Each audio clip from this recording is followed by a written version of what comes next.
I think worship has kind of been like a big production. It's almost like a concert every time you go. And have you noticed that we always have to do worship the same? It always has to be like before service, and then announcements, and then the pastor speaks. It's like we've gotten into some sort of stuck mode, and it's just kind of like, the word I'm looking for is routine. Worship has become a routine, and it's gotten stuck into that, so.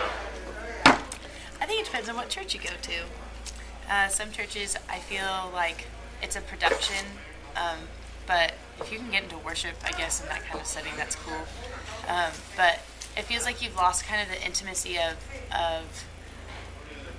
I don't know, it's like you almost have to keep your eyes open all the time to watch the people up on the stage, because you're going to miss something if you don't. When that's not really what it's supposed to be about, I don't think. It should just be about you connecting with the Lord, but also corporately connecting with the Lord, which is good, but it seems a little more showy.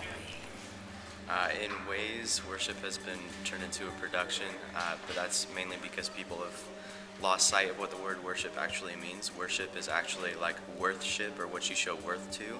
Therefore, worship is showing worth to, it could be to anything. You could worship God, you could worship your girlfriend, you could worship your job.